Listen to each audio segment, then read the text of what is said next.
What's up, everybody? Welcome to another episode of Wait, What Are We Talking About podcast, episode 40. Yeah, they're racking up. Ye- My name is Brett, aka Enigma9011, and today I am joined by Kate, aka Lady in Wonderland.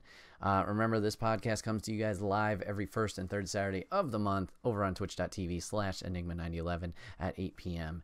Eastern. If you guys want to catch it live, obviously hop over there, talk in the chat like somebody might be today, but you can join in the chat with us, Probably talk not. about the discussions, and maybe even provide topics there. Speaking of topics, if you can't catch it live, remember you can always go catch it over on youtube.com, search Enigma9011 where it's broken out topic by topic, but also put as one big video for your amusement. If you have topics for us to discuss, you can always post them in the comment section down below, and we might get back to you on those. Last but not least, this podcast is sponsored by the merch store. You can get all of your Enigma 9011 swag over there, t-shirts, backpacks, cups, and more. Support the brand. Help us out. That'd be greatly appreciated. So, Hashtag ad. it's a hashtag ad Hashtag always. sponsor. So, what we're going to do, lady, this is technically your second time on the podcast. I don't count the first time time because I don't even remember it happening. Fair enough. Yeah, we're both very tired after Extra Life 2018. I had even so thanks for napped being at on. that point, but I was like, my eyes were open, but there was nobody home. Yeah, it was a rough one. Yeah. So this is technically your first podcast, so we'll go through the whole rigmarole of topic 3 once we get there. But we discussed topics, and you said, I don't know, I'm having a tough time thinking of a topic, so I kind of undertook the role, I guess, of coming up with both topics. So the first one's gonna be my topic, technically focusing on you, and then we'll roll into a different one later on. So the first topic today is gonna be hockey. So I know you're a big hockey Hockey. fan. Hockey. So how long have you been watching hockey, and have you been a fan of hockey? So I started watching hockey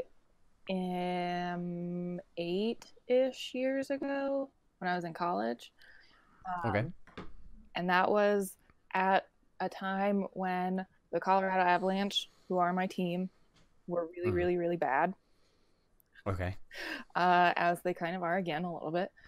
So tickets to go watch live hockey games were super cheap. So like I could go watch a live hockey game for like $20. Okay. And so it was really easy to just go watch a bunch of games. And at the time I lived downtown, so I lived really close to the stadium. So I just went a bunch and watched Nice. and Okay. loved watching hockey live.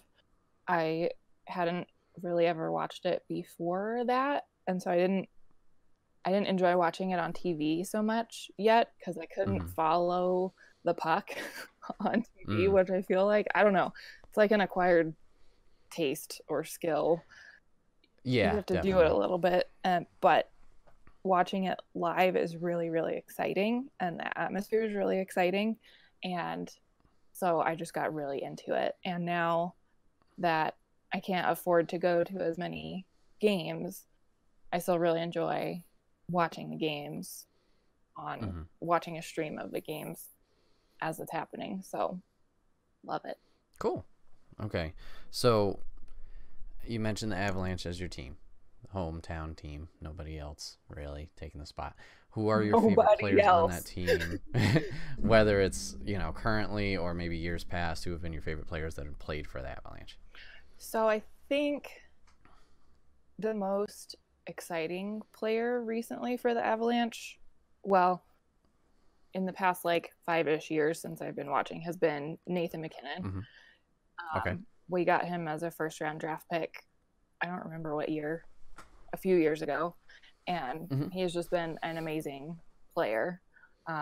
It's been really fun to kind of watch him develop as a player. His first year was, nobody expected him to be as good as he was, so he kind of took everybody by surprise, and it was just really exciting to watch. Okay. And so he's kind of been a favorite just because I had never really watched hockey before he started playing. So I Right. watched him from the very beginning of his career. And so Mhm. it's been fun to watch him just from being an 18-year-old kid, which also kind of makes me Right. feel bad a little bit. I'm like, what am I doing with my life? I'm Yeah, like yeah, almost you 10 always. years older than this kid. Mm, um, but we've made quite a few trades recently, so it hasn't been, we haven't gotten another player that I feel like is as much of a franchise long-term kind of player. okay. So I haven't really been as excited about anybody recently. Mm-hmm. We still have some really amazing players. JT Comper comes to mind. Timothy comes to mind. So we've got some good players these past couple seasons, but I think Nathan Yeah. is the good standby. Yeah, from like you mentioned earlier, their season, at least the current one, hasn't been their best. From the two games that we went to, which I enjoyed heavily. Yeah, there's definitely the potential there. They have skill there. It's just I don't know what the lacking component is per se. That's the tough thing because you have your shooters, you have your defense. Like they did pretty well defensive stands. It's just unfortunately, once or twice happens to go in, Yeah. obviously. So it's tough to kind of nail on the head what's the problem with it or how to improve it. But yeah, they got a lot of skill and talent on that team, and hopefully, they can make it work eventually. One guy that stood out to me, I think it was the guy in the first game, was the goalie. I don't remember his name, but he was doing very well. Grubauer. Yeah, okay. He was doing really well. Yep. And then the second time we went, we got the sub, which he didn't seem to have as much luck. I think he actually got subbed out in the second period, maybe the third for Grub. So maybe that would be just the only thing is maybe having a stronger backup goalie. And that was a rough game too. That team was very aggressive. I don't even remember. Was it the Sharks? No, Sharks was first night, right? Yeah. No, Sharks was the second one because it was LA Kings the first one. Yeah, the Sharks were really being very aggressive and kind of dicks. Like later in the game, we're like, oh, that's a fight guy. We're just watching him, seeing him being an asshole. So, yeah, I think it's just that maybe the defensive mechanic of the goalie having a stronger backup, maybe that would help. And then... And we've got good... I don't think you saw him play. Semyon Varlamov is our first goalie. And he's been pretty consistently really, really good. His major problem is he has reoccurring injuries that keep taking him out. And I saw something today on Twitter about him saying that he wanted to stay in Colorado. So I don't know. Of course, I didn't prepare for this podcast by clicking on the article and reading it or anything like I should have. But so I hope they're not talking about trading him.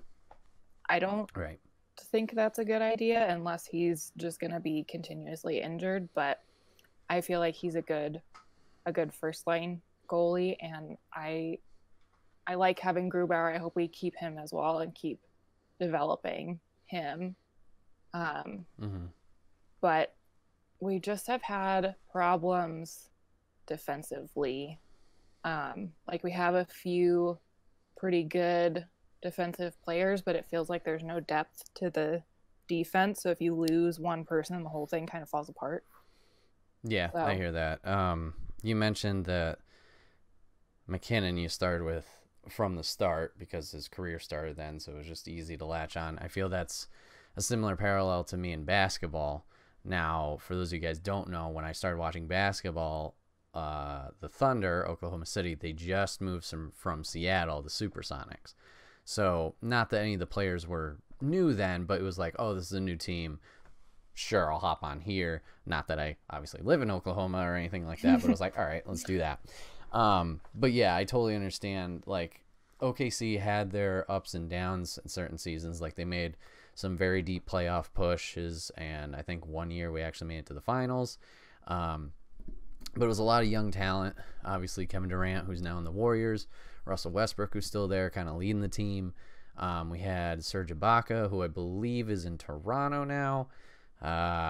Cephalosha somewhere. I don't know. Oh, and then we had big Kendrick Perkins, who I think is retired now. But we had a lot of players who, like, were young. Perkins was like the vet, but like he had a good inside game, but the rest kind of fell apart. But that was, because he was a center, and that's what he was supposed to do. Mm-hmm. But I understand what you mean in the depth of bench. Like the first year I started watching, we had James Harden. I think he was there for maybe 2 years, and then he left for Houston. But like he was our best backup. Mm-hmm. Like Tabo was starting line, but he wasn't that great. There was like you didn't have people you can rely on like him, like Harden, to fill the spot. And then after Harden left, yeah, it was rough for a while. And we've had a bunch of players kind of go in and out over the years, which I get, but I also am like, you got to give this person some time to kind of grow. Yeah. One player I can think of in particular is Reggie Jackson. He was a background guy we had for a while, and then Russ got injured, so Reggie kind of had to step up and take his spot, and he did a really good job of that. And then he got traded. Turns out it was a good move. He's kind of a dick. But there's other players that like had potential that came in and just they let him go. Mm-hmm. And I feel like they should have kept him around. Just like I said, to kind of 1 year is not a big enough time period to make an impact. Yeah. You gotta kind of let people grow their chemistry a little bit. So yeah, I can understand the depth for the hockey team for Avalanche. Hopefully they can get better at that.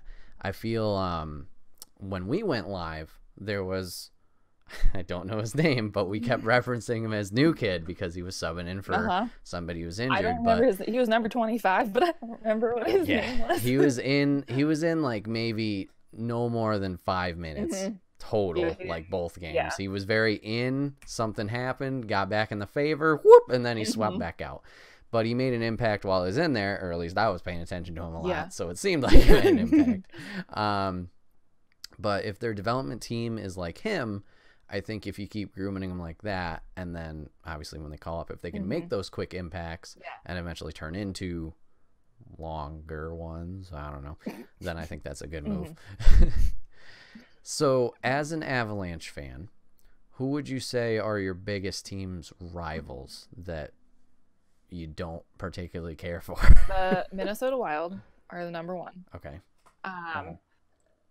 Detroit Red Wings are not so much a rival currently today, but there's leftover bad blood from when the Avalanche were making their Stanley Cup runs back in the very early 2000s.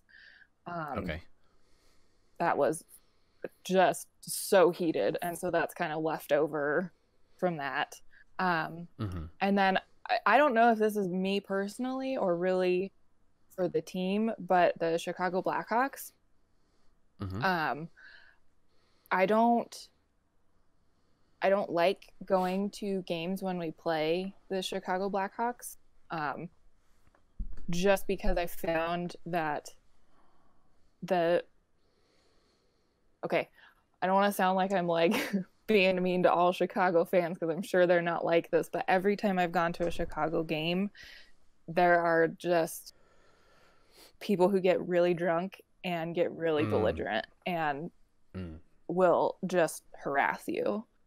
And that's kind of part of hockey sometimes, is you get really into it, and I don't know, that's just kind of part of it sometimes, but I haven't felt really uncomfortable at games like I have at Chicago games. Gotcha. But biggest rival right now is definitely the Minnesota Wild. Okay. Is it just like what's the history with the Wild? Is there anything specific, or is it a division thing? They're a newer rival. They're in our division now, and we have kind of been going back and forth with them over the past few years, like for wild card playoff spots. We're always pretty close in the standings, so just kind of that back and forth playing them. We made a surprise playoff run a few years ago, and played them in the first round and got knocked out by them in game. I think I went to game 7. So wow. Okay. that was a heartbreaker and kind of sealed that deal. So. All right. Okay, I guess last question per se. Well, no, we'll save that one. So you said you went to a lot of live hockey games. What would you say is your favorite aspect of going to a live hockey game? I like how exciting it is. Like the atmosphere, the music's really loud. Everybody's really excited. When your team scores a goal, you go crazy a little bit, and it's just really exciting. And when you're sitting, especially when you're sitting closer, it's really interesting to see how it doesn't quite translate to TV, how fast and athletic they are and how hard they hit. Yeah. So it's really exciting to be able to see that perspective when you're sitting a little bit closer. Yeah, I agree with the atmosphere thing. When we went, like you said, it's loud and the crowd's great. I mean, regardless of who they're cheering for. Like, honestly, I have no skin in the game. I mean, now I kind of do with Avalanche. They've grown. So I do have a t-shirt. I don't want to hear it. But you're in it. Anyway, I have no super skin in the game. I have slight interest in the game. But, like, it's good when everybody can just have fun with it. Like you mentioned the Chicago, like those, but like there was the Sharks game, like there was a definitely definitive, like there's a Sharks section and they were kind of scattered around. Like that's good when everybody's cool and you can playfully be like, no, your team sucks and this and that. That's fine. I'm cool with that and everybody's having a good time. But yeah, I think the presentation was what got me the most like into it and invested was the pregame footage, the in-between periods, like setups, the screen projection and the rink, and like just it hypes you up. Even if we're down by 3, I'm like, we're doing great, just because how it feels in there. So yeah, it's just it was a very interesting and fun experience to go. And I mean, these weren't my first hockey games by any stretch of the imagination. I think these were my first. No, because I saw the Hurricanes. These were my second and third maybe time seeing professional hockey. I saw the Hurricanes once. That was relatively close to the ice, and I saw some more minor league games here at home. But I think preference of seat, I actually think I like the nosebleed, the higher up section, just because you can see everything. And it was nice to be like, oh, move the thing over here, do this and and all that. I mean, both nights we had pretty good seats that were like that. I think I preferred the second night because we were like right smack dab in the middle, and we had nobody in front of us because it was that little tunnel that you enter, and it was just a fun time. Those were great seats. I enjoyed that a lot. Absolutely. So yeah, it's definitely, I can see what you mean by live versus TV because TV with any sport, it's just you sitting on your couch or whatever. Yeah. You don't have that energy perspective of everybody the rest of the entertainment of it. And I think, well, I've never been to another team's game in another building. I feel like the Avalanche do a good job of that, and I think that the Pepsi Center is a good building. So I think they do a really good job of making it an entertaining experience. Have Pepsi Vision that's like 50 billion miles wide screen. So yeah. All right, so my last question for you is, if you had to bring another player from a different team onto your team, who would it be and why? Boy. Yeah. Like, who do you think would help out the Avalanche, if anybody in particular? Well, I can't think of a person by name, but I think we need. So I think we've got pretty good offensive talent. Okay. I think they need to just shoot the puck a little bit more, but I think we have good talent. But I think we need a really top line leadership type defenseman to kind of get, I don't know. I feel like our defense falls apart kind of at any time, like a stiff breeze, and they just like all fall apart. So I feel like they need some sort of not only defensive talent, but kind of leadership talent to kind of get that, I don't know, get their chemistry right, or whatever it is that they need to change to keep that consistency throughout an entire game. Somebody to kind of lead that way.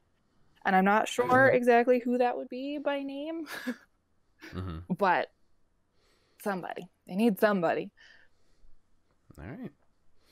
Cool. All right. Well, there's hockey. There's hockey. There's hockey. All right. So topic 2 is more of well, definitely a turn. It's not sports related at all. But if you caught, episode, I don't know, it was an episode with Kev.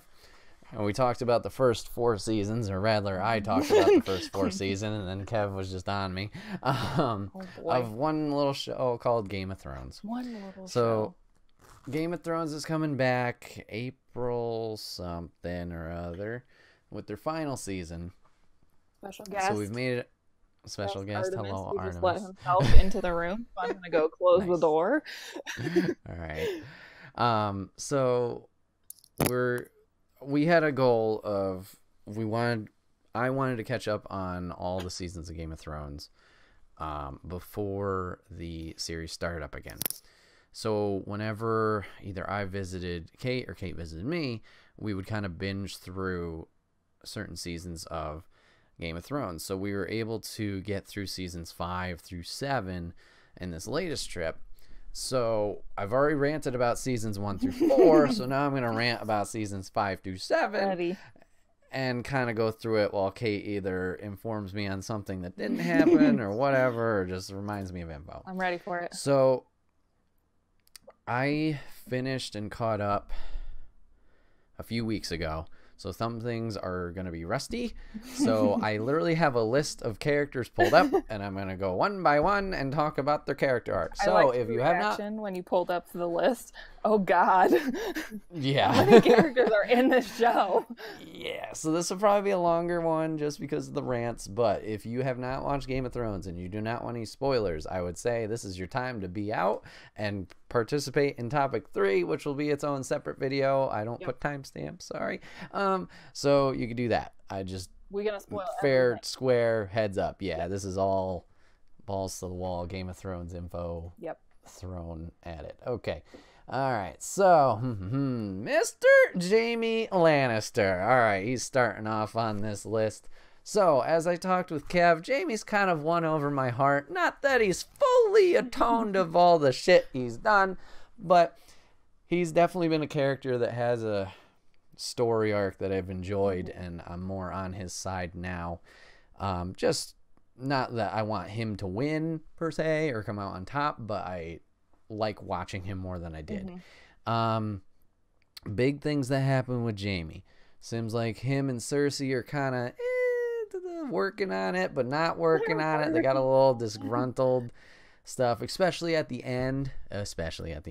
When shit starts hitting the fan with, oh, this is a real imminent threat we're dealing with in one Daenerys Stormwind. Or Stormwind the last name? No. Tywin. I don't know why I'm saying Stormwind. Oh boy, okay. Don't even go to last names, Brett. Just stick with first names. They say Daenerys Stormborn. Stormborn. Okay. Her actual last name is Targaryen. Okay, at least I wasn't way off. No, you were at least something related to an actual thing. All right. So when the real threat, etc. Yeah, the next list 10 of minutes of whatever it is that she does. Standing here before we actually start talking about whatever issue it is. So when the shit hits the fan of her being the threat, Jaime's very I guess perceptive, or at least like listening to what this is an actual threat. We need to take this seriously. While Cersei's very bullheaded and doesn't want to budge because she's finally sitting where she wants to sit. Not that she wasn't there already, but after juggling 800 things, which we'll get onto in a moment, like she's in power. Yeah. She's where she needs to be. So Jaime's kind of doing what he needs to do, but he also understands this is the problem. So I mean, we have the Daenerys problem, but then we have the other problem, which we'll also get to later on. So Jaime, he's got a thumbs up for me. I like him. Cersei, the ultimate blank, blank, blank, blank, blankety blank, whatever word you want to fill in there. I think I dropped a hard C on the last time that we went on this. Yep. But it stands. I was ready to go there. I was just gonna say she cunt. She just is. Yeah, she is. So she's finally in power now. After her second son has offed himself, unfortunately. He seemed like a good kid, but I have feelings about him. He was very rushed into power and had a lot going on, so I understand why his emotions took over. But yes, he jumped and is now a pancake. So he's out of the picture. The daughter's out of the picture because of poison, which I'm sure we'll get to. Yeah, I have feelings about that too. We'll get there. So Cersei's now in power. She went through a whole thing, which will cut. There's a lot of cutbacks too. Okay, how about this, chat? How about this? We're just gonna go in, and I'm gonna say characters. Okay, good, bad, blah, and then we're gonna go story arc because I'm like, oh boy, this, the other thing. Oh god. He was too soft. Imagine if he accomplished what he made. What could he accomplish if he made the action? Oh yeah, for sure, Sanctum. Yep. For sure. If he wasn't being pulled in so many different ways by different people manipulate him, yeah, he could have been great, I think. But the thing is, he was just young. He was a kid. He had no idea what he was doing. Like we talked about the last time with the Game of Thrones discussion of season 1 through 4, his grandfather was actually looking out for him the most. He's like, hey, you're young. I get it. Use your advisors, listen to what they have to say, and go with that. Like, that was the most baller move of Grandpa, except for charging in that one battle. It was like, all right, I like this guy. And there's other stuff I'm like, fuck off. But that was a good move. I totally agree. He could have done a lot, but unfortunately, people be sneaky. Okay, so Cersei's in power. She's a cunt. We talked about that. All right, Daenerys. She is now over finally on mainland, doing her thing. She's still cool. She's kind of a dick at some points where she's like, I'm in charge, blah, blah, blah. You got to bend at the knees. Okay, we get it. You want to do stuff. Chill out. Oh, boy. Well, I mean, she was. She's just like, oh, we want to work together? Like, Jon comes with a legit big issue, and she's like, nah, I'm not going to listen until you bend down. Like, come on. I get it. You're in charge. I get it. You're queen. You want your power, but chill out. Jorah is the right-hand man that betrayed her, right? Yeah. Who's also, he's in the friend zone forever. Well, that's fine. I mean, it's not fine, but he's still cool. I like him. Yeah, I like Jorah. Got over the disease, thanks to Sam Tarly. Cool. Yep. Let's Jorah's see. the homie. Jon Snew's cool. Duh. They want you to feel that way. He's very risky with his own livelihood. He throws himself under the bridge like, I don't know if we're coming back from this. Let's go. Bunch of times. So he's a little concerning on his own livelihood via the North, but whatever. Okay, Sansa. She's cool now. I didn't like her in the early start, nor did I like her in most of this part, but she cool now. There was a part in season 7 that I was really concerned. We'll get to that. I'm Team Sansa. I like her. I liked her before. Okay, I didn't like her in the beginning. I thought she was annoying. Right. I came around to Team Sansa before you did, I think. Oh yeah, absolutely. No, I was still very hesitant on her because I was like, "Bitch, you being dumb. You gotta use your brain here." So yeah, she's fine now. She's up in Winterfell, kind of helping out and holding down fort, I guess you could say. She's the lady of Winterfell. Well, kind of. There you go. We got Arya. She's still badass. She had a whole story that I don't understand what even was God, I don't know. So we'll get to that She too. did a lot of stuff. She did a lot of stuff, and did it even need to happen? Well, we'll see. Let's see. John will be split between his sister and that's gonna be a big one. Yep. Sanctum that we're gonna have to worry about. Sansa won't give up the North just like that. She did fine. I think it's more of like, as long as we're working together thing, I think we're cool. I think when Littlefinger, which we'll also get back to, was starting to plant those seeds, that was a problem. Mm-hmm. Like, I feel if her, Jon, Arya, Bran, like, well, not that Bran really wants anything, but if they're all like, hey, let's work together to make a better North, I think that'll be cool. But I think as soon as one of them's like, aha, I'm older or whatever, or I have this right, then that's where problems get in there. All right, Theon. All right, we hated Theon. Theon's had a redemption. He jumped the ship at one point and ran, but he's trying to do the best he can now, so I appreciate that. Obviously still can't, what's the thing? Still can't forgive what he did, but I am not on board with Theon's redemption story. No. I don't like his redemption arc thing. I don't know, where he's like waffling back and forth. Just, I don't know. He went too far with it, and I don't think he can roll back around for me. Oh, for sure. Yeah, he's got a lot of ground to make up. I like that he's at least trying now. Like, he's realized this is probably the last straw. Like, he tried it once, and then it didn't work out. I think that final jumping off point was him and Sansa running away. Mm-hmm. I was like, okay, this is good. This is a start. I mean, he's got to give his own confidence back up because he's gone through some shit. But I think but I think where we left him off in 7, where he was like, "We're getting my sister now." Like, I think that was the biggest leap. Yeah. Bran is now apparently Old Man Tree. Old Man Tree. He really only had one important part. He sits there, stares off into the middle distance, and then just like says emo prophecy stuff now. That's what he does. That's his life. Yeah, so he had one good moment with the whole Sansa thing that we'll probably loop back to. So that was good. Other than that, I'm sorry if my camera's moving around a bunch. Artemis is making his home in the box that my computer is sitting on right now.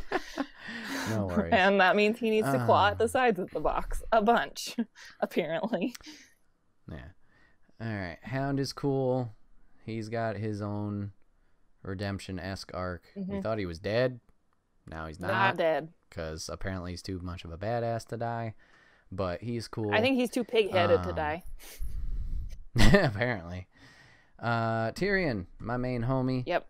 Still doing good work. Now he's working with Daenerys, which is cool.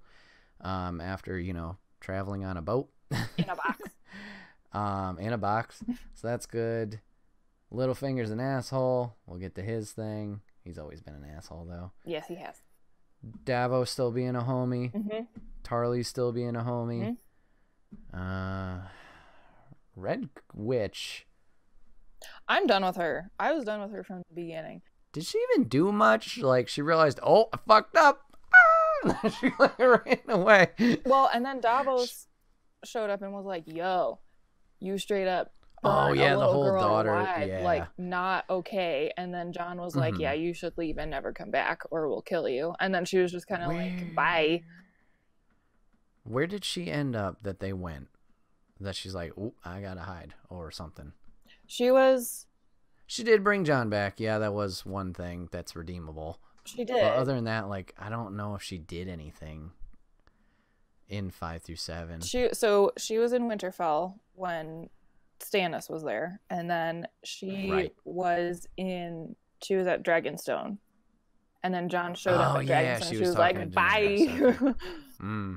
Okay, so yeah, absolutely, she brought Jon back, which was a big one. But yeah, I don't know. I just feel like she was definitely less of a player in these seasons, which makes sense because Stannis was gone. Yeah. But I think she's feeling like, I don't know if it's the I failed aspect, like, oh, this was actually wrong, Because wasn't she seeing Jon as like a big thing now, a big player that she Yeah. Yeah, she was needed to like, help? Stannis is the prince that was promised or whatever it was that she said, and then he died, and she's like, oh, just kidding, Jon Snow. Right. For real this Which time. was probably why she helped bring him back too. Yeah. So yeah, that's definitely an important aspect of her character. But yeah, I don't know. I just felt like she wasn't around as much as I'm thinking. Okay, Bronn. Who's Bronn? He's the guy B-R-O-N-N. that originally Tyrion fought for Tyrion. Or oh, he's the homie too. This motherfucker is just hanging in there. Yep. He's average Joe. Yep. And then he went. He's he went to working with Dorne with Jaime. Jaime. Yep. Yeah, and he's all out badass. Bronn just doesn't give a shit. He's just like living his own life, like Bronn of Blackwater. Yes, exactly. Thank you. Just like for himself. But yeah, he's badass. great. I like him. I'm a fan. He's like, I don't know. I like to think of him as like the everyman. Like I said, he is he's just a dude that randomly was like, yeah, I'll go with you, and now he's part of this whole thing. Yep. Saves Jaime from the dragon, and now, I mean, he's probably sticking with Jaime somewhere. I don't remember where we exactly left him off, but good for him. He's cool. I like him. Varys was cool for a while. He triggered me at one point because, as Lady mentioned when we watched it, there's no concept of time in travel here. Yes. There was like an episode where we literally see him in one place and then 5 minutes later he's back. So it was like, but yeah, he was cool for a while. I don't remember what exact moment. It was definitely towards the end of season 7. He was talking to the red. What the hell? Oh. Melisandre. But he was okay. Yeah, he was talking to her, and I was like, oh. Oh no. Oh no. Oh no. So that was fishy. So I'm a little iffy on that. I like Varys. I want to trust Varys, but there's just like a he's- little bit of hesitation in the back of my mind. I think it's because of the history of season 1 through 4. Because like, it seemed like he turned on Ned, but then he was toying with Ned, and I don't know. With his little like sneaky lie whispers shit. Yeah. I'm like, can we ever really trust him? So I'm like, we got Marjorie. She's the same as we thought in 1 through 4. We'll get to that event later. And we left off with Tywin dying, so we don't have to talk about him. Gendry. I have thoughts about Marjorie that we get to. I think we disagree a little bit about her. Okay. Gendry is the bastard son of. Oh yeah, he's cool. Who's like he's cool. the number one running man who like runs back all the way. We took 3 weeks to run this path, but he's gonna run it back in 10 minutes. No, yeah, he's cool. I like how he's back in. Yep, I'm down with him. Let's see, Tormund Giantsbane. I feel kind of sad that he got like dragged back into all this. Like, I don't know. He got seduced by the Red Witch. He put leeches all over him places you don't want to have leeches, and then he's just like, I'm just living my life being a blacksmith, and they're like, just kidding, you got to come back into this whole thing. Well, he mentioned that he was like ready to go. I don't remember. I think it was Davos told him like, go back and then I'll come get you, or like something when the time's right. Not really dragged in. He was ready to go. Hey, yeah, because he's like, pick up, shop's done, bye. Like he was ready. He had his backpack. So I'm just glad like he's invested in where he is. I like him. Whether he, because we don't know obviously, whether he ends up where he's supposed to end up, or just is there. I'll be fine either way. He took his hammer and that was that. Exactly. That's exactly what happened. Let's go. So he's cool. I like him. Who's Tormund Giantsbane? Tormund is the guy with the big red beard who is in love with Brienne. Who's in love with? Yeah, he's Brienne, like, we're gonna have giant children. He's cool. His love for Brienne just really, it just makes me so happy. So he's cool from the wildlings from the north. Yep. Brienne's cool. She's next on the list. Mm-hmm. She had a little bit of a falling out with Sansa, it appears. But you know, it is what it is. We got Ramsey, who's still a dickweed, but we got justice with that with him dying. We got Gilly, who's fine. I like Gilly. Dario. Oh, Dario was the assassino, right? No. Dario was Whoopsie. Fabio, who they then recast. Yeah, that's it. Well, okay, sorry, not assassino, but he was the killer dude. Yeah, okay, so he's in charge apparently over where Daenerys was. Right, he's still fine. a Marine. Mm-hmm. Yeah, he just tells him straight out. Yeah. Hey, this guy was my dad. Fuck, man. Yeah. Missandei. She is. That's the right hand chick. Yes. Yes. Also okay. the yeah, homie. I can just hover over the names really and just get a picture. I don't know why I'm not Love doing her. that. I'm a fan. Yeah, she's cool. Let's see. Yeah, we talked about Tommen. Image, you want to work with me? Okay, Ilaria Sand, the sister, who came back. So she's an interesting one because she's the one who actually killed the little sister. Right. Hot Pie. Just, Hot Pie. The MVP of the whole thing. So she's,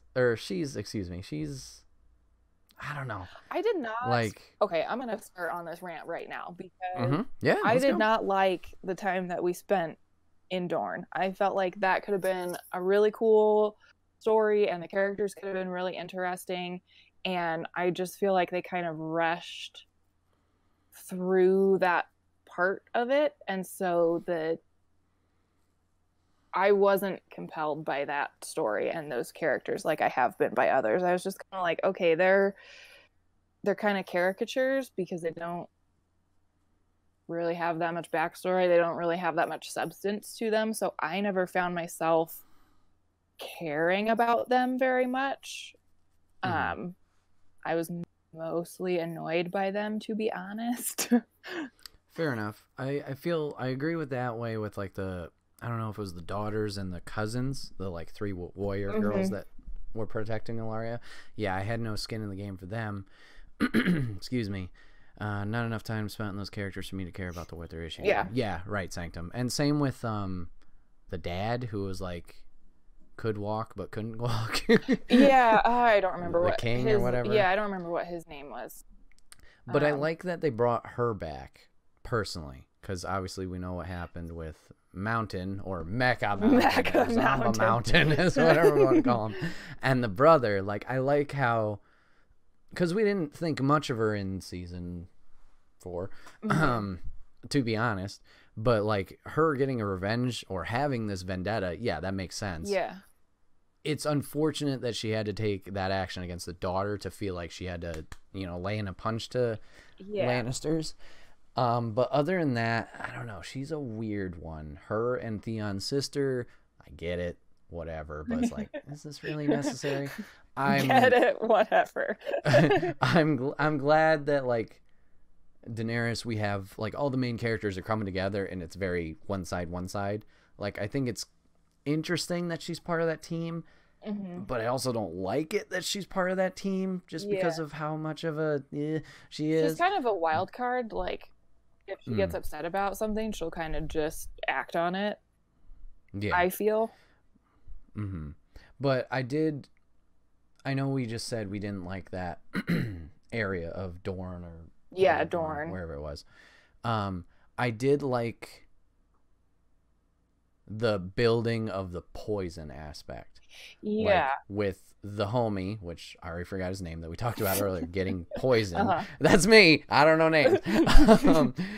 But I did like how that came back around. Like a lot of these stories have where like a seed is planted and then you're like, fuck, they reframed that or foreshadowed it. It's like, yeah. So I did like that aspect. And rewatch the series again, you're gonna see so many more of those things that you just don't remember because it was like so far before that you can't remember until you watch it again, and then you're like, because that was an aspect I was just like, I remember even telling you, wait, she kissed her? That's weird. Not even thinking in my head. And then when it happened, I'm like, you idiot. They literally did the same. Whatever. So yeah, she's interesting. Yeah, I'm not sure if we'll go back to Dorne now, just looking at the chat. Mm-hmm. Because we don't really have any characters left there. Because she's captured now, and nobody's left actually in Dorne that we really know. The only players we could think of maybe that would get involved was maybe if the dad is going to come back and support Daenerys with some sort of army, or if the prince who wants his revenge because the girl died. But there's no like key players right there now. Yeah. No, it'd have to be somebody new that came in, which heading into a last season might be a little risky because then you have that time mechanic of like, can we establish this person, especially with all these big players in the thing? Would they just get lost in the shuffle? Right. So, and it was such a miss the first time that I hope they don't try that again. Okay, we got Jaqen, who is Jaqen, who is Assassino. Okay, I'm fine with him. We're gonna get to the whole story of that later, so I'm just gonna touch on that. Yep. The prince was on the boat too. He got killed. Oh, he did? Oh, really? No, I thought they just took the daughter. Way. I don't think so, but I could be wrong. Because there's a lot that happens. Now I don't know. Well, I mean, he was that much that we didn't really care. If he did, then, he did. If so, that could give the dad more motivation to be like, fuck you guys, because the grandson is dead. He did die 100%. Okay. Then, then the only reason I could see Dorne coming back in the picture is, if dad sends some backup or whatever. But like I said, it'd be one of those things of like, do we care? Right. I'm kind of ready to be done with that. That I don't want them to introduce more characters from Dorne. I don't think we have enough. We have enough people. We have enough characters. All right, we got Roose on the main character list. Roose Bolton. No, I'm not gonna really touch on him. Nah, he's an asshole. He died. Okay, High Sparrow, aka guy from Pirates of the Caribbean. He's got his whole thing here. Like he was a big one, but like, whoo, that was a story. Yeah. That was filler, kind of in a way. I don't know. Kind of. I mean, it set up a huge. Oh no, yeah, point, but yeah, it just kind of felt like here's a new threat out of nowhere, but they kind of was their own doing, I guess. And then we got all the side characters here, which I guess I'll just kind of scan through this list, see who I remember and touch upon. Pyzelle's cool. He was the old guy, right? He was the old guy. Pyzelle's right? cool. He was the old blind guy. Marin, I don't know. Hodor, rip. That's sad. Oh, Hodor. Let's see. Rickon. Fuck Rickon. Billy likes peanuts. Billy climbs the tree fastest. No one gives a fuck. But he's dead. Rickon was such a nothing character. He never did anything. Yeah, except for not Serpentine. This dude is shooting arrows at you. All you have to do is run in a different direction. That was the only two times impact that he had. Let's see. Okay, there's a clip of his death. Okay, thank you. Oh, okay, so he did actually. Okay. Good call. Gregor. Okay, so we got the mountain back. Not as Mecha Mountain as I predicted in the last one, but Zombie Mountain. He's just there. He hasn't really done anything. Right. Well, he's murdered. I mean, people, he looks very intimidating and dead. Yeah. We talked about Marcella. Let's see. Hot Pie, we shouted out. Yep. Podrick's still cool. Yep. I like Podrick. Little Sam's still great. Grey Worm's still a homie. Mm-hmm. Who is this? This name seems familiar. No. I think that's it. Okay. Okay. So there's my thoughts of all the characters and where we left them. Now I'm going to talk about main story points, or at least the arcs that I can think of that stuck out to me, and what my thoughts are about them. So this probably will be out of order, so don't shoot me down. But like I said, I'm just going with what I feel strong about and what affected me.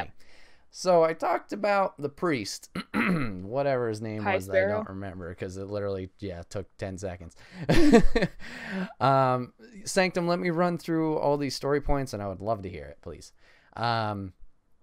So High Sparrow, just a dude. Cersei kind of takes pity on him in a way, appoints him to some kind of thingy. I don't remember, but kind of gives him like an inch, and he takes a mile. And we just get this religious cult story where they're trying to take over the town, and or the, not town, but city. And it was cool because it gives them something to do while the others are still building up. And by others, I mean Daenerys and obviously Jon doing his thing. Wow, sorry So for the earthquake right now. You're good. But it, like I said, it was good because otherwise they just want to, or should have gone over to Daenerys and just been like, squish, stamp out the fire while they notice it. So we have this whole religious cult that's like trying to take over the city. They get the queen, both Marjorie and her brother, for crimes, which crimes in a way, loose term, I guess you could say. Crimes. And then they get the queen and they like embarrass her and put her into a rage. And the way they get back at the freaking church is awesome. They literally just blow up half the city. And by they, you mean Cersei, because it's just... Oh, I know. Yeah. She was the only one behind it with creepy zombie mountain maker dude, Frankenstein over here. That was awesome because I remember the whole build up with the guy following the little kid, and then the little kid's going on a stabbing spree. I was just like... the whole time seeing my pants was like, oh my god. Your face looked like I was like, ah! And then He's like, doing the thing. They have wildfire down there, and you're looking over at me. It's gonna blow up. It's gonna blow up. And then it did, and it was awesome. I don't know. I know we're not supposed to be cheering for Cersei, but that was the only time I was like, woo! It was awesome. We did something. Yeah. So I thought that whole arc was really cool, and that payoff at the end, even though we had a lot of deaths in Marjorie, the brother, obviously High Sparrow himself, and then Tommen, afterwards. Yeah. I think his was the worst to me. Marjorie was like, eh. And then the brother, I had nothing against him, aka Iron Fist, who I realized at the last season when he was like, oh, that's that guy. So I like that arc. You said you had a problem with Marjorie. What would that be? Well, I don't have a problem with her. I think I like her more than you. Oh, okay. Yeah, she's interesting because like she's smart, but she's definitely like sneaky and just kind of going for her own thing. I liked her more when the other Baratheon was still alive because she was very supportive of like, you guys are gay. That's cool. We'll just cover this up. I'm here to support and stuff like that. And then she started weaving her web of like how she was going to raise her own self up. And I mean, Grandma was awesome the whole time too. And she had a badass moment we'll get to later on. But yeah, I don't know. She was just okay in my book. Yeah, once she started weaving the web, I was like, okay, bitch. Okay, bitch. Roll it back. I saw that more this time watching through it. And I don't know why. I had a much more positive view of her the previous times that I had watched. Like, I guess I didn't remember how sneaky she was, but I don't know. I just like her. Something about her, I just like her. And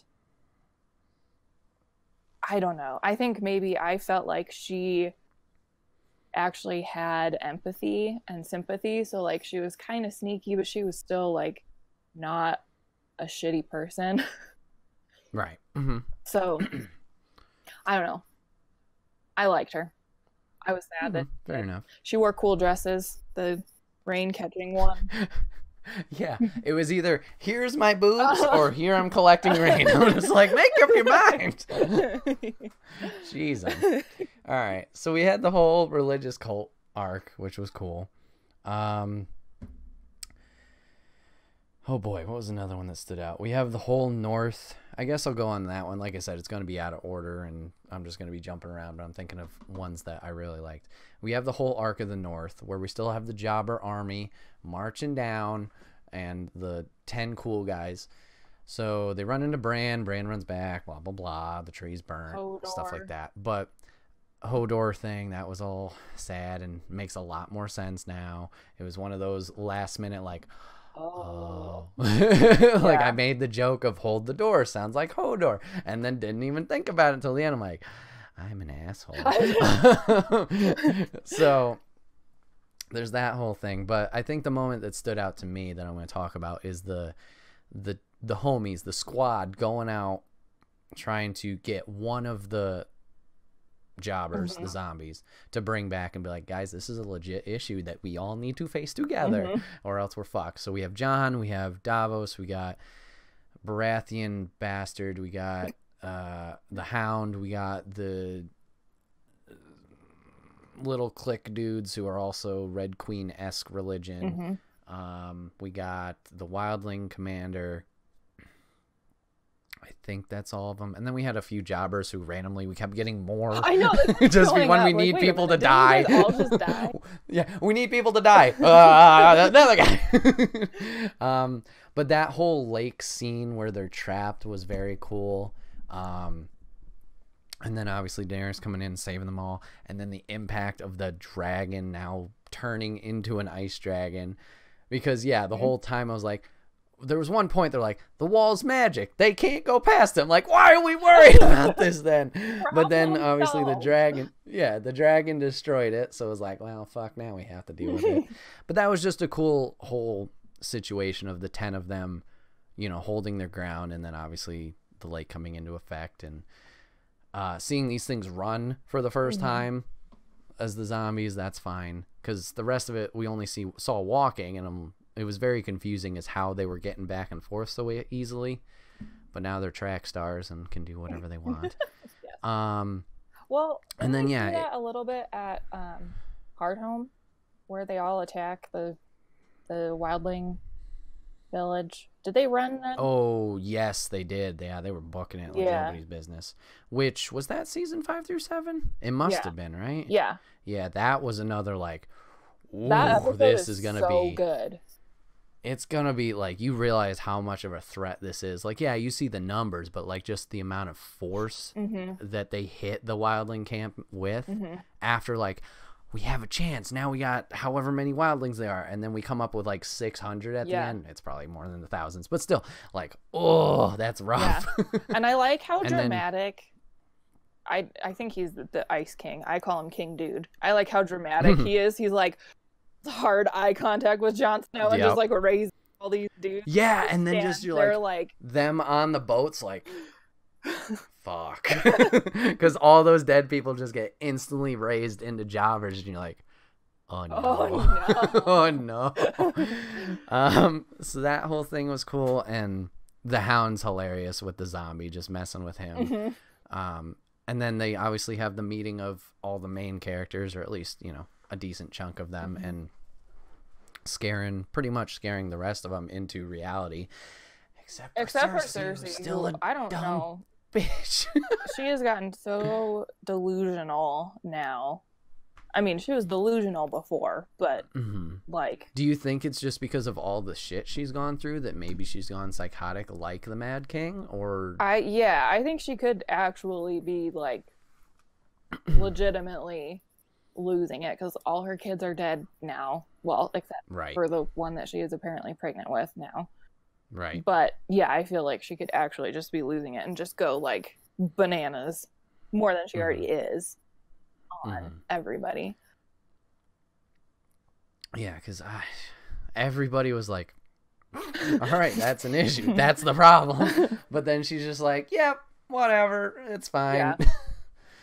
So I don't know what her game plan is, but that was cool just seeing that all come together. I liked the moment, which is kind of a letdown later when you find out that that's not really what happened. Mhm. What the fuck is his name? Euron, Theon's uncle, who's there. Oh, And yeah, then yeah. they When he let the quit. zombie out, and he's just like, "Bye, I'm out. Yeah, I'm I going was back like, to my yes. island." I was so ready for that to be Mhm. really what happened, and I'm then so It was sad. already I'm so sad that that's not actually what it was. I was the so big brain tactics. I was so happy with him just being like, done, Nope, out, bye. peacing out. That would have been, I mean, I don't know. It would have been, it would have done a lot for his character, but not also a lot. Because Yeah. obviously that would have ended pretty much him. Right. And he wouldn't have come back. But Yeah. like, just like that would have made an impact of like how it affected everybody differently. Because right now it's just we're going to deal with this, or Cersei ignoring it. And then just the third perspective of like, nah, I'm gone.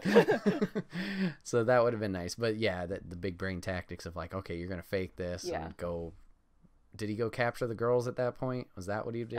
No, I think this was after that. Oh, okay. Well, he did whatever he did Yeah. that they got advantage of something. Okay, here's my question. Because Yep. he was like, okay, well, these things can't swim, so let me go back to my island.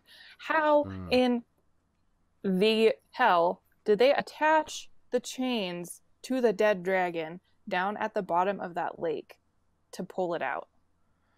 Well, we don't know they can't swim. I mean, they can't suffocate down there, so why No. not?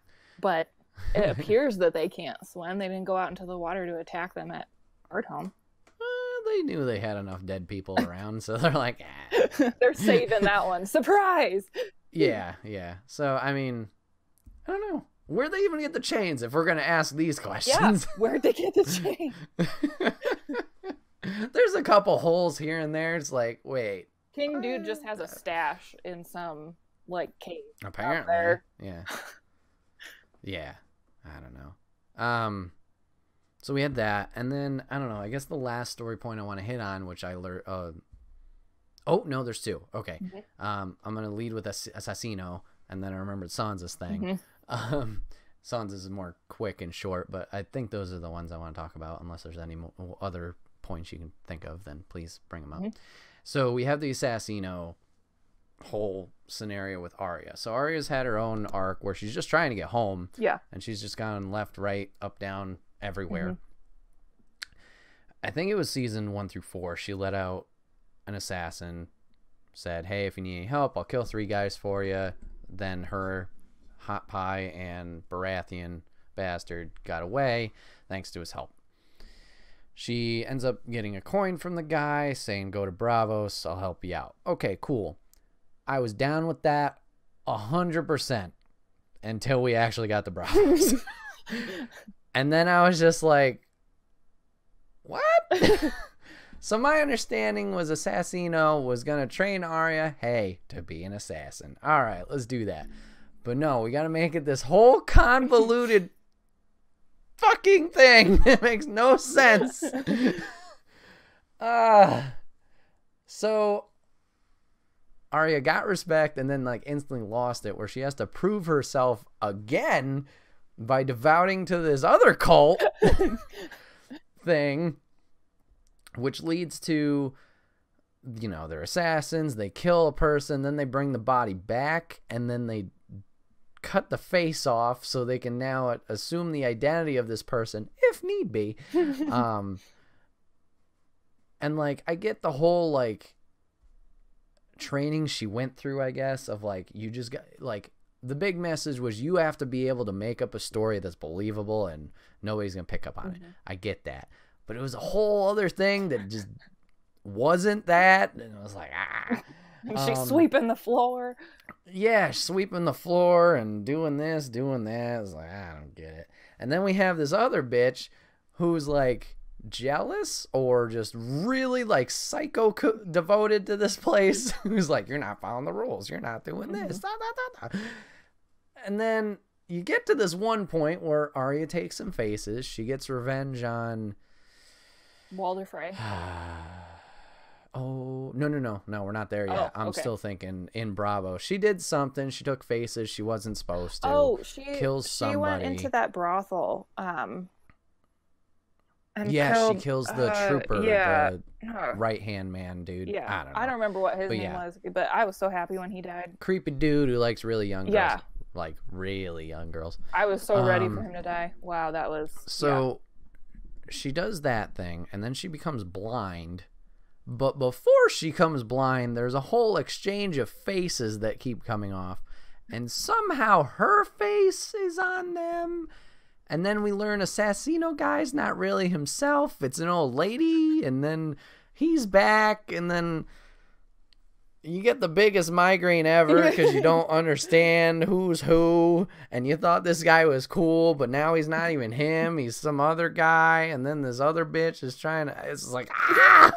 I feel like this is one of those times where, and I haven't read the books or like been on the Reddit where I'm sure it would be explained, but I feel like that's one of those things where you probably get more context in the book, and so it might make a little bit more sense. Because I agree with you. I feel like there's like something that was missing to really understand exactly what's going on. I was cool with the, like, this is an Assassino school and the faces thing. Like, that's interesting. It was just the fact that he wasn't really him. Well, I think that that's I lost. kind of the point is like he's nobody, so you don't know. I hated that. I hated that. Well, because it was like, because then he could be anybody. It could have been even a different assassin. It couldn't have been not even the homie that we met at the thing. That's what I was like. I don't know. It just I did not care for it. So anyway, she learns. She eventually leaves. She has this skill now, which is great. It's cool and afterwards, but just getting there and the road to it, gross. And then she gets revenge on Walder Frey, as Kate brought up, to avenge her family, which is a very badass moment. Loved it. And then she goes back to home, Winterfell. This will kind of lead into the Sansa story, so I'm glad I let in with this one. And she's kind of weird for like a little while. She's very like, she's almost Bran levels of like just, I'm high, like not I'm high, like I'm out of the situation so much that I can just commentate and like, that's not even an issue. This is the real issue. Blah, blah, blah. I don't know. She was very weird. Yeah. Silly human worries. Yeah, exactly. So she was very cryptic with Sansa, which I was like, okay. Okay. So anyways, leading into the Sansa story, it's really only the Littlefinger story, so I'm not going to tell her whole thing. So Littlefinger's a dickweed who manipulates for himself. Yep. That's the only thing you need to know about him. He's an asshole. He's trying to manipulate Sansa into saying, no, Arya and Jon are trying to take over. You need to, I don't know, get rid of Arya. I don't know if he mentioned killing her or something. Yeah. So and we then got you this need whole to thing. Marry me because I'm creepy and in love with you, and then we'll live in the North forever and whatever, be creepy. The main reason I'm still kind of on Sansa and not Team Sansa like you is because literally an episode or two before he starts like doing all this little shit, she literally says to Jon, you can't trust Littlefinger. All he does is try and manipulate. And then she goes and starts following for the shit, or at least how they portray it. She obviously doesn't. But they make you think that she's falling for the shit, and I'm literally going there like, you dumbass, you literally said you don't do that. But she didn't. So, she was smart. She didn't. No, I know. Doing. The payoff is great. And like I said, it's them doing a good job of storytelling, making you feel these emotions and like, she's an idiot and she's going to fall for it. And they got me. But it's just like, so in the end, Littlefinger gets like a trial. Bran is finally having a moment of all time. They're goddamn like they're putting Arya on trial, and then they're like, nope, it's actually you that's on trial. We're working together. Yeah, they are all working together, the brothers and the brother and the sisters, and they finally just dispose of Littlefinger, which was a very good payoff. Thank the Lord. But yeah, that whole thing was just like, like I said, they did their job of making you feel Yep. emotions and leading you on. Mm-hmm. That's what good storytelling does. Yeah. But I told myself at the end of season 4 not to love anybody, and I'm doing a very poor job of it. But I don't know. I feel a lot more sympathy for Sansa now than I did in the beginning seasons, because in the beginning season you're like, oh my god, she's really obnoxious, because she is really obnoxious. Mm-hmm. But now I'm like, okay, she was really obnoxious, but she was also like 13 at that time, and now she's been through some a lot major horrific shit, and I feel like she's kind of getting her stuff together. Like, she realized, wow, I was an idiot then, and I can't do, like, I need to get my priorities straight, and I've been through this like unspeakable horrific stuff, and now I'm gonna be strong and lead the North. So I don't know, I'm on her team. I like her. All right, so any other major story arcs that you can think of that we might have missed? Sanctum, feel free to put in that theory if you're still around. I'm very interested in hearing about it. I'm interested. Crap, there was something that I wanted to say, but I can't remember. Is it character specific? Yes. Okay, should I read the names again? Go through the list, see if there's any. Yep. That we missed. Jaime, Cersei, Daenerys, Jorah, Jon, Sansa, Arya, Theon, Bran, Hound, Tyrion. Oh. You know how the Mad King is all about burn them all. Them all? Yeah, that's what. Okay.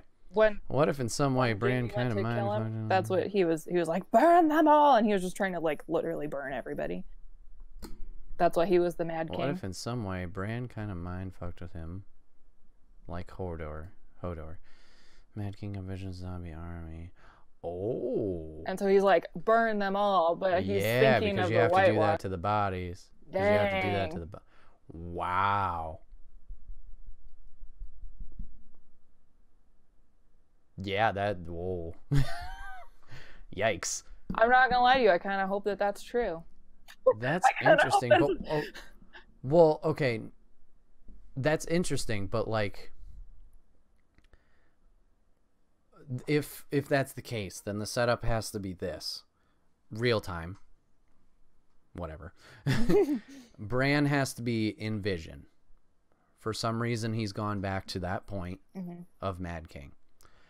During Bran's vision time, the walkers have to be attacking, or we just finished a fight and someone has to be shouting, burn them all, literally there. Maybe it's Jon, maybe it's somebody else who knows that they need to burn the bodies. Because if we think back to the Hodor moment, Bran was in vision. He was, seeing Winterfell and young Hodor and whatever. And the girl, which I don't remember her name, she was shouting, hold the door, as they were running away. So, like, that gives the context of hold the door to Hodor, that she was in panic trying to get away from this. So you have to think of, like, what's the situation where someone... Right, how does that... is in such a panic that they're yelling, burn them all. Like it did. Because don't get me wrong, that's an awesome theory and I like it. It's just, I'm trying to think of, like, what is the counteractive present moment where... Because... the Hodor thing is such an impactful one, and why it happened, because they were under stress. Like, she was scared, yelling, hold the door, hold the door, hold the door thing. So, like, that's why I think it transferred so much in a powerful moment to Hodor in the vision. Because originally I was like, okay, he has to be in a stressful situation, but I don't know why someone would be shouting, burn them all, if it was a stressful situation. So I don't know. That's where I'm confused. Unless maybe the fight is taking place right then and they're trying to use fire during that fight. If it was a post thing, I don't understand it. But it would have to be an in the moment. Maybe Winterfell's being attacked and Bran is in mid vision here and someone is shouting, yeah, we got to burn them. It's interesting because that could definitely happen if Winterfell is attacked. They have to have that firefight. So maybe Obviously, we don't know where this final fight is going to take place. It seems like they're sending everybody up north, if I recall correctly. So maybe it's a Daenerys thing with the dragons. Maybe her and Jon are shouting, burn them all, or something like that. Maybe the dragons, like, you know, doing a swoop or whatever it is. But then we got the frost dragon thing that we have to worry about. So at some point, yeah, they'd have to be fighting fire with zombies or the White Walkers for that to take place. But yeah, that... I like that. That's an interesting. That's interesting to think about. Yeah, very nice. Did you think of the thing you wanted to bring up? No, I didn't. But all right. Okay, I have a question, but I think I'll remember it until later. So let's keep going through the characters. Okay, Tyrion, Littlefinger, Davos, Tarly, Red Queen or Red Witch. Can we just talk about how Sam's brother's name is Dickon for a second? Because... oh boy. I mean, that's really all the conversation needs. Yeah. Somebody name their kid Dickon. Bronn, Varys, Marjorie, Tywin, Gendry, Tormund, Brienne. I hope Tormund and Brienne Ramsay, end up together Gilly. and make We'll see. babies. Although Brienne is in Gilly. love with Jaime, so... She is? Oh, yeah. Maybe me coming from not picking up on anything would not notice that. Let's see. Ramsay, Gilly, Dario, Missandei, Ellaria, Tommen, Jaqen, Roose, Sparrow. Those are the main characters. Yeah, I guess. I mean, I Pycelle. really liked the time when Sam... What was that place called that he went? The huge library where he was the library studying. I thought that was really well done, especially like the beginning sequence where he's like emptying the bedpans and like making food, doing it's like the the same thing over and over. I thought that was really well done. We talked about pre-podcast, talked about there's a lot of Game of Thrones gifs that are really good. Someone put Sam's face on Belle from Beauty and the Beast in the library scene where she I thought that was funny. Yes, that's so perfect. That's so perfect. Let's see. For side characters, we got Pycelle, we got Mary. Oh, we didn't talk about the grandma's badass moment. Oh yeah. So grandma being threatened by Jaime, they're gonna kill her off, but Jaime said, no, we're just gonna do the poison route. Not gonna make this big scene that Cersei wanted to do. And then she downs the poison. She's like, oh, yeah, I was the one that killed Joffrey. Tell Cersei. I want her to know it was me. Flat out. Yep. So that was cool. And you got to find the picture of that cat with the curtain over its the little head. thing. Like... Yep. Yeah, that was great. Let's see. Where did I leave off? So Pycelle, Meryl Trant, Hodor, Osha, Rickon. That was a cool battle, too. Even though our boys are dumb in strategy. One of the best battle sequences of TV ever, in my opinion. That it was just so well shot, and I love it. Mountain, Lancel, Marcella, Roderick. Rip like half these people. Alistair, Othel, Loris, Hot Pie. Hot Pie. Barrick. I really hope Hot Pie comes in again. Podrick, Edison. I don't, because that means he'll probably die. Well, that's true. I think we actually had this conversation while watching it. Just leave him out of it. Live his life. Yep, let him live his life. Yara. I like Sam, Yara. Grey Worm, excuse me. I like Grey Worm. Okay, this is another question. That is not a hard-hitting question. Okay. But who you think the most attractive character is? You're asking me who I think the most attractive character is? And you think it's Grey Worm? Well, for me it is, not for you. Interesting. I just was surprised that I would not have picked that for you. Yee. I don't know. That's a tough one. I kind of like Marjorie. She's got a pretty face. And boobs. Yeah, boobs or Gather Rain. Or Gather Rain. So if you like boobs or if you like rainwater, I mean. True. Sanctum says Rose. Hey, there you go. I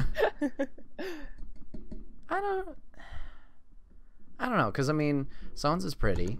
Or Daenerys is also pretty, but I don't know.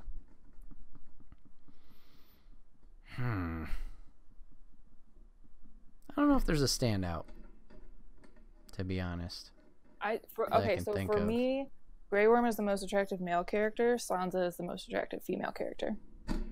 Okay, what's the... Ooh, Rob's wife. She was pretty. really pretty, too. Yeah. True. Is there a reason Grey Worm? Is it because of his character or because of the actor?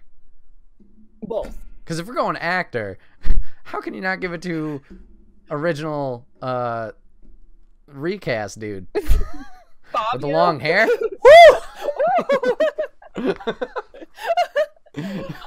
When he came on... We're being honest. Good looking dude. Yeah, he was a good looking dude. And then they recast him and he wasn't Fabio anymore. And he wasn't And then he went to go do Deadpool, so... Yeah, I don't know. No, I like his character. And I think the actor is really handsome. But I like his character too. I think his interactions with Missandei, is that how you say her name? I think. You're asking me. But no, I know who you're talking about. Yeah. Just really were really attractive to me.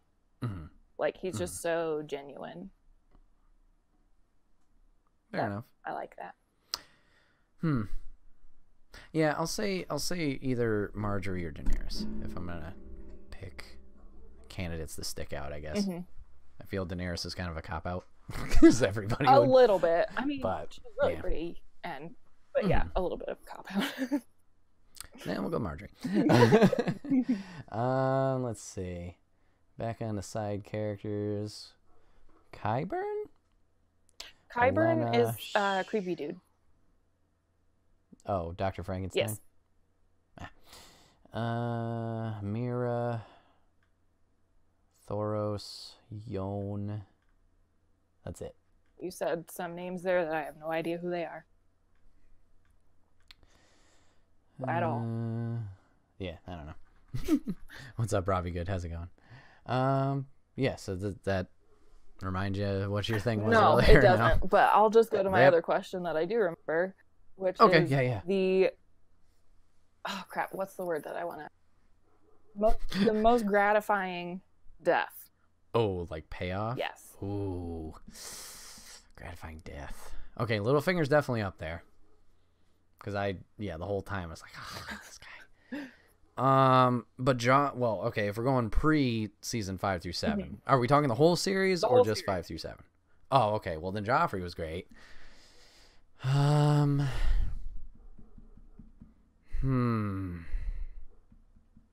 Yeah, I think Joffrey would stand up top just because of how much of, little a-hole and prick he is. Littlefinger's definitely up there, but I don't know, like, it was more of a payoff because of his reaction in the setup, but I don't feel his actual, like, death was, like, that much of a, like, yeah type thing. Like, it was a simple slit the throat and then like, quick. Yeah. No, yeah, that was a better payoff. I like Joffrey's death more. Trying to think who else died. Ramsay. Ooh, yeah, Ramsay was definitely that's going to be my answer. That's going to be yours? Yes. That one made me feel very good. He died. Okay, this is another one. I don't like the death per se, but I do appreciate the storytelling behind this. Is it Tywin, the grandpa? Yes. His, like, the leading up to that, like, that was a good payoff just because, like, you fucked Tyrion over so much and you're getting what you deserve. Crap. The guy who orchestrated Red Wedding. That was another good one. Walter yeah. Frey? Or thank you. Or Yeah, Robbie. Bolton? There you go. Yeah, he was. They both were he kind was of in on good. it, and both of I don't remember Bolton's. I remember Frey's. but I well, don't remember Ramsey killed Bolton's. Bruce Bolton. Oh yeah, he's like, I don't need you anymore, and no one cared. Yeah, that it no was one there. cared. But yeah, I don't know. Joffrey was a really big payoff. Littlefinger was a really big payoff. I think Ramsey for me was the biggest payoff. I don't know. For some reason, I really felt it in my heart for Sansa, the things that he was doing to her. And he was just such a, I don't know, hunting people, torturing people, just, yeah. I don't know. That was... They made you hate him for numerous reasons. Yeah. So yeah. Yeah, I guess Joffrey's my biggest one. Walter Frey, probably not spelled right. Yeah, that's all good. Yeah, that was a good one too. And goddamn, Arya's such a badass bitch. Which is part of why I like that. Yeah. So I would say, yeah, that Joffrey's my biggest one. But yeah, Littlefinger was the big, like, my best, like, yes, we won type thing. We did it. Yeah. So, cool. All right. Well, there's seasons 5 through 7 rant for me. So I'm ready for 8. Yep. We'll see how the experience of week to week will go. Now, I do have a question before we move officially on to topic 3. Random, totally. So we're watching on the HBO service, Go, whatever the hell it's called. Can you rewatch the episodes like an on-demand? I don't know. Chat, does anybody know that? That would be great. Because I have a feeling I'm going to want to rewatch. These will be like, okay, Take notes, because get there's out a the lot. notebook. I mean, how many episodes they say? They said there's like 6? 6, I think. And they're like 2 hours they're each, longer. right? So that's a lot going on that I'm going to be like, you know. And with these seasons, we didn't rewatch them. Well, you did. But we only watched each episode once. So, like, as you said, like, you got more as you rewatched them. So I'm like, should I? But yeah, it's going to be interesting going from week to week. Yeah, you've never had that experience. Yeah. You just started watching in November. So yeah. In November, and that's not very long, and we have powered through all of them. It was good. It was a good It's my favorite show. I love it so much. And I'm glad that you're into it. And now I have the same question about HBO Go. Or HBO Now. I'm not sure what it's now. I don't know. But well, I'm excited. All right. Yeah. April, whatever. Yep. April, whatever. We're so excited we don't even know the actual. Yeah. Moving on to topic 3, the last topic of the podcast. So, chat, for those of you guys who don't know, whenever we have a new guest on for a one-on-one like this, I like to take them through the lightning round of questions so you get to know them a little bit better. So, Kate, I'm going to ask you a series of questions. You're just going to answer with whatever is on the top of your head. Yep. You can elaborate as much as you'd like, but you do not have to. Are you ready to go? Yes. Alrighty, first question is favorite color. Purple. Okay. Cats or dogs? Cats. Okay. I like both. Mm-hmm. Uh-oh. Both? Can I say both? Is that a cop-out? Sure. I have a cat right in front of me right now, so... Yeah. Favorite game? Video game? Yeah. Gris. Wow, taking the top spot of Alice Madness Returns. Yes, Okay. Alice Madness Returns is a very close second. Favorite movie? Probably Princess. Okay. Favorite type of music? Electronic. Favorite song? Lofty Cries by Purity Ring. What was your dream job when you were a kid? I think I wanted to be a vet, which I feel like every kid wants to be a vet.